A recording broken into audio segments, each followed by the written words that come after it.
आम्ही शिकत असताना जे बेंच होते सेम बेंच आज पण तुम्ही पाहू शकता. याच बेंचवरती आपण बसून शिकलो. समोर व्हाईट बोर्ड आहे. आर्यनंदी महाराजांची प्रतिमा वर लावलेली आहे. निमनाथ भगवंताचा फोटो पण आहे. इथं व्हॅल्यू शिक्षण दिलं जातं. केवळ पुस्तकी ज्ञानाला जास्त उपयोग नसतो आयुष्यामध्ये. त्यामुळे ही शाळा जी विद्यार्थी घडवते तेव्हा 50% या शाळेचा फोकस म्हणजे असा विषय असतो की त्यामध्ये विद्यार्थ्याला लौकिक शिक्षण पण मिळालं पाहिजे, आध्यात्मिक शिक्षण पण मिळालं पाहिजे, पर्सनॅलिटी डेव्हलपमेंट पण झाली पाहिजे. हे समोर मैदान बघू शकता. ते काका आता रंग देत आहेत. झेंडावंदनसाठी तयारी करत आहेत बहुतेक. आणि ते समोर मंदिर, जैन मंदिर. पूर्वी इकडे गेट होतं, समोरचं गेट. हे गेट बंद करून मंदिराचं आता त्या साईडला पूर्णपणे गेट चालू केलेलं आहे. बघू शकता हे मंदिराचं शिखर आहे.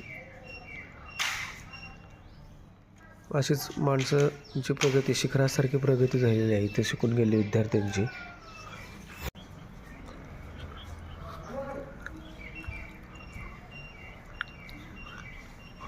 श्रीमती शकुंतलाबाई प्रभाकररावजी घेवारे यांच्या स्नुषा सौ नीताताई दिलीपरावजी घेवारे मुंबई यांच्यातर्फे 5 लाख 3 हॉलच्या बांधकामासाठी दिले. इथून शाळा 2 मजली शाळा तयार झाली. त्यावेळेस आम्ही शाळा चालू करण्यापूर्वी आम्ही झाडाखाली बोर्ड लावून आम्हाला शिकवण्यात येत होतं. ती शाळा आज पहा किती मोठी झालेली आहे. इथं श्रीमती रतनबाई चंद्रकांतराव सोनटक्के यांचा पुतळा आहे. त्यांनी दिलेल्या जमिनीतून, दान केलेल्या जमिनीतूनच ही शाळा उभी राहिलेली आहे. हे किती मोठं पटांगण इथं आहे. लाईटची व्यवस्था आहे इथं, तुम्ही पाहू शकता.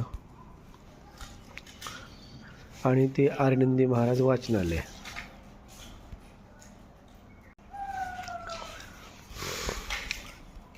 ही शाळा अशीच गुणवंत विद्यार्थी घडवत राहू आणि आम्हाला इथे येण्याची संधी सारखी मिळत जाऊ, हीच नेमीनाथ चरणी प्रार्थना करतो. सर्व विद्यार्थ्यांनी एकत्र येऊन गुरुकुलची कशी होईल याची व्यवस्था करावी आणि समाज घडवण्यामध्ये विद्यार्थ्यांचा खूप मोठा वाटा असतो.